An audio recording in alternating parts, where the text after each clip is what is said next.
Our first guest tonight is an actor, musician, raconteur, and probably 11 other things, too. His new animated film, They Shot the Piano Player, opens in theaters Friday in New York and L.A. Please welcome Jeff Goldblum.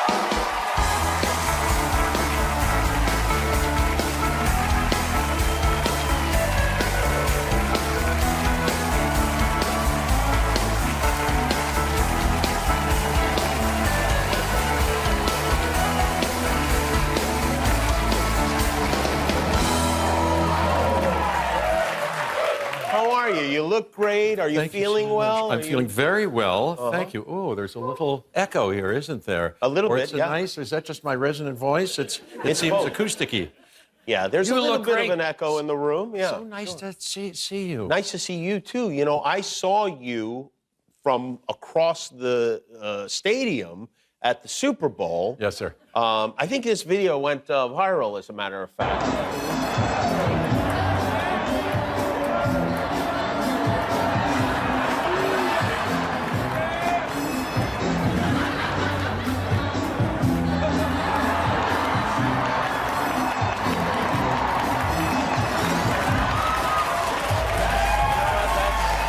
That's how you do it.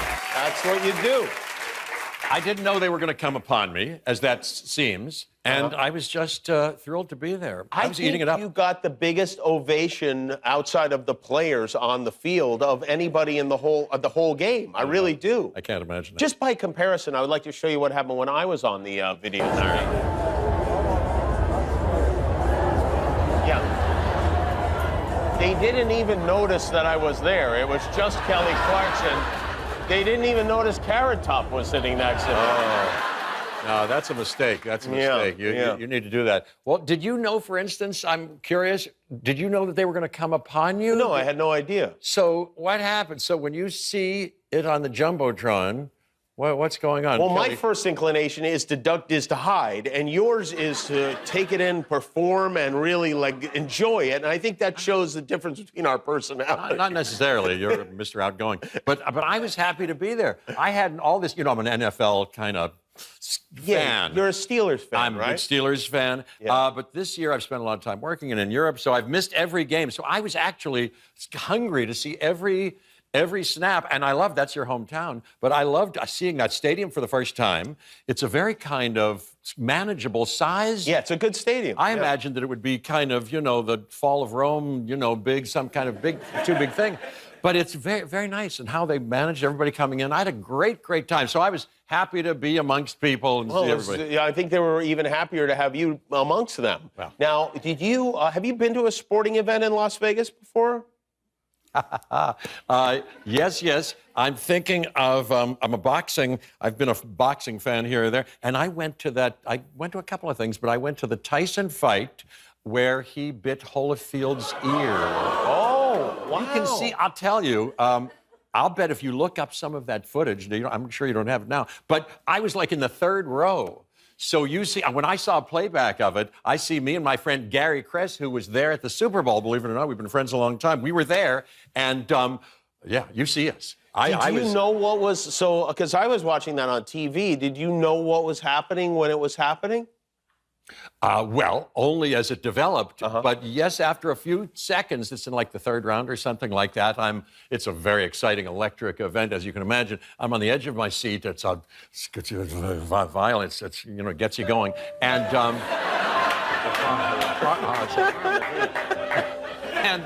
so, and Holyfield is kind of getting his licks, and Mr. Tyson is frustrated, and sure enough, something happens. Holyfield goes, no. I see blood. I was close enough to see blood, and I go, what happened? He bit his ear. I jump up, and I yelled something at him. I'm yelling. Oh, yeah. No, wow. I sort of knew it was coming. I mean, I knew it was happening, and then he did it again, of course. Yeah, that was the bad. People forget that it was not just one ear, but he bit both ears. Yeah. He's very OCD that way. If you bite one ear, you got to get the other one. What a crazy thing. That may be the craziest sporting event in history. Has anything weirder than that ever happened? I mean, on a major level, like on a big stage like that. I don't think so. And you were there to see it. I enjoyed seeing that. But how about kids? How about, do your kids play sports? I've seen now Charlie and River at a soccer, on a soccer Your sons. field. How old are your sons now? They're now 8, and Charlie's 8, and River's going to be 7. Okay. April 7th, yes. So they play soccer, they play other sports, or just soccer? They're athletic. You know, their mom is an Olympic world-class athlete, gymnast, and they might be talented. River thinks he's going to be a soccer player. I don't know. He does, yeah. Yeah, Right? that's very rarefied. But Might. no, they're pretty good. They play tennis too, and they're pretty good. Who's better? Charlie River? Well, Charlie is 2 years older. Okay, so he and has the he's advantage. kind of big. You should see he's big. He's big. He's got muscles, and his legs are good. And River is kind of cute and scrawny, and but athletic and jazzy and lively. But so Charlie being bigger is he's dominant in many things, including Greco-Roman wrestling, which they engage in formally a lot. Yeah. Do they ever bite each other? Is that something that enters your home? All manner of primal. Yes, there's biting and yes. Oh, yes. And I have to protect myself. Protect yourself at all times, like they tell the fighters. Yeah, because they're right at that level. Yes, they are. Yeah. Yes, they are. Yes, and sometimes they like to gang up and get Dad, get him down, get him down. You must. I have to tell my son, who's 6 years old, there's no spearing, which is where you actually lead with your head and go right into the. Well, they outlawed that. Like, this is where you came from, boy.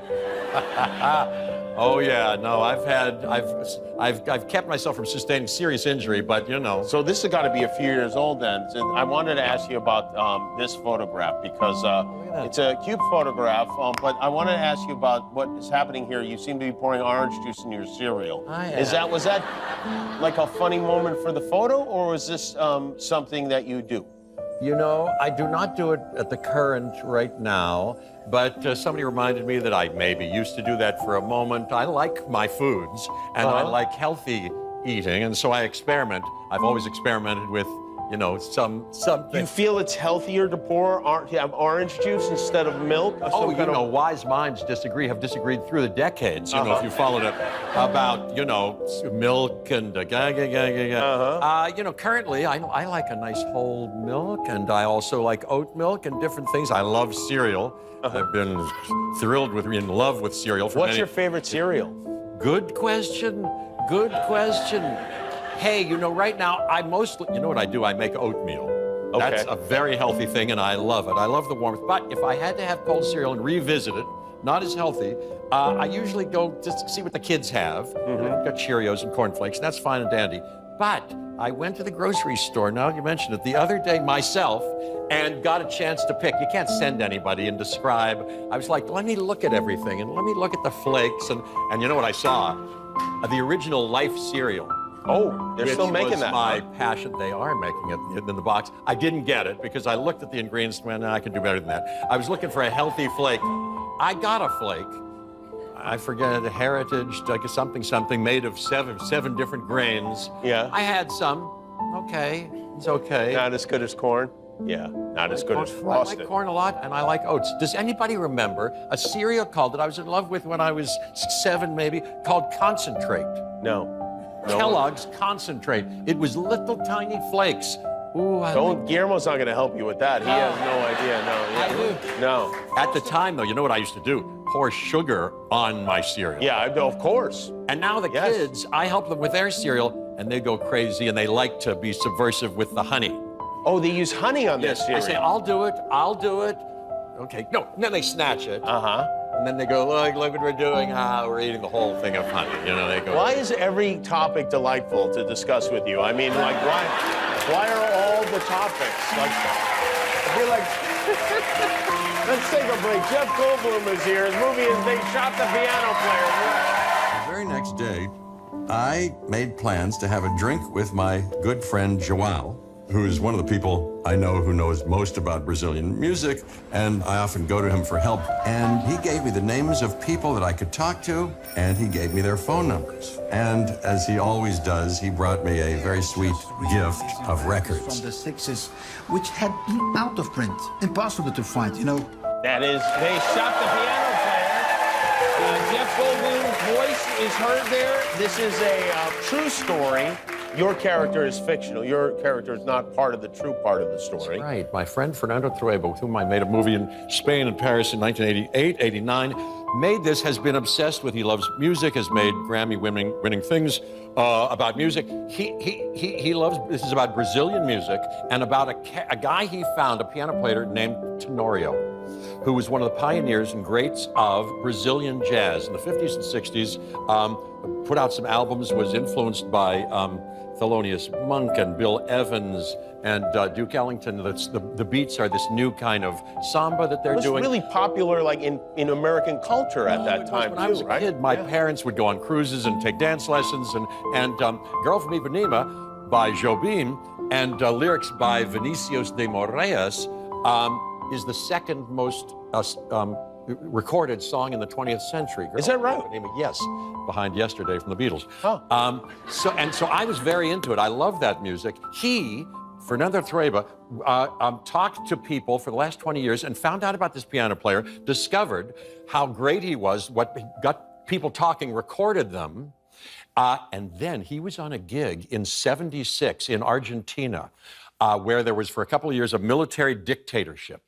They disappeared like 35,000 people during that time. And this guy, after a gig with Vinicius de Moraes, went in the early morning, at 2, 3 o'clock in the morning, went for a sandwich, got picked up by the people, got taken away, tortured, and finally murdered. He now finds out. Horrible, horrible. Vinicius was haunted by it for the rest of his life. And so this movie not only is taken from all those interviews he did and then cut up, and I kind of play him having conversations with these people as he discovers who this guy was and rediscovers him, can kind of allow you to discover him again. It's a kind of beautiful movie, and it's animated by a wonderful guy. Anyway. Oh, yes. That's great. And you seem to keep in touch with, like, your old friends. You are still in touch with a lot of your old friends, I would guess, huh? You mean like Fernando Trueba? Yeah, and also you said your friend you took to the Super Bowl, who was with you at the boxing match. I mean, these are long-term relationships. Yes, that's true. I don't know if I have as devoted a circle as you do. Well, no one does, but yeah, but I don't know. But it a sounds couple like of you have people. a Gary Kress is fantastic, yes. Oh boy, we've had many adventures together. We went on the Concorde together. You did? Yes. Wow, Yes. Really? What year was that? I don't know. Uh-huh. I don't know. What was that like, the Concorde? I've always wondered what that was like. Fast. Yeah, right. We went from, where did we go? We went from London to New York or something, you know. How fast was it? How fast was that trip? You're talking to the wrong guy. I'm not a scientist or a no. But it was fast. I think we went, what usually takes 5 hours was a couple hours. Or Is it too fast almost? Like you want to spend a little more time on the plane? I don't know. It's fine. You can't be peevish about how much time you spend on a plane, because we could be 100 years ago with a blink of an eye and be in a Conestoga wagon or something for months and months ago, or a ship. So when I say, and I do, oh, when's this going to end? That's what's going on. I try to have perspective about it, but so I would never complain that it's too fast. I wouldn't mind, like the Fly, character in The Fly, teleporting myself and going, okay, take me.